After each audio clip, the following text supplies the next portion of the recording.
রাজাকার আগের যে নির্বাচন ছিল সে নির্বাচন মানুষ চায় না। ভোট কেন্দ্রে গেলেও ভোট হয়েছে না। আগে মনে করেন যেন ভোট হয়ে গেছে, তোমার ভোট হয়ে গেছে।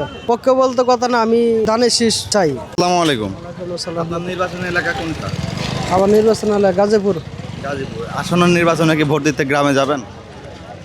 আমি এখানকার ভোটার। আপনি এখানকার ভোটার। এই ফ্যাসিবাদে আমলে কি আপনি যে গত ভোটগুলো হয়েছে সেই ভোটগুলো কি আপনি অংশগ্রহণ করেছিলেন? অংশগ্রহণ করছি, তো এই সময় ভোট আপনার সুস্থভাবে হয় নাই।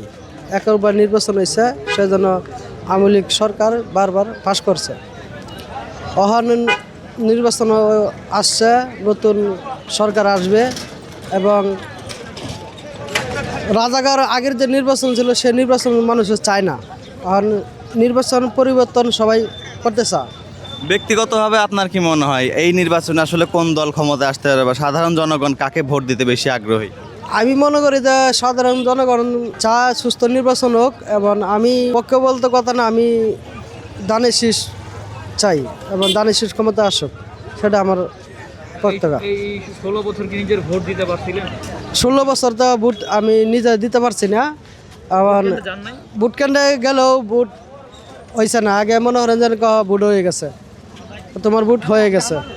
ভোট কেন্দ্রে গেলে ভোট তো হচ্ছে যে ঈদের একটা আমেজের মতো, মানে সবাই খুশি হয়। ভোট সিরিয়াল দ্বারা সুস্থভাবে নির্বাচন ভোট দিতে যাইব, সবাই আনন্দ মধ্যে একটা উৎসব করে যাইব যে আমি আমার নিজের ভোটটা নিজে দিতে পারবো, সেটা সবচেয়ে বড়।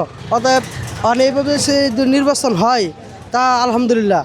আমার ভোটটা আমি নিজের ঈদের মনে খুশি, মানে ঈদের নামাজ পড়ে যেমন খুশি করি, তেমন আমার নিজের ভোটটা একজন যুক্ত ব্যক্তিকে দিতে পারি, সেটা আমার।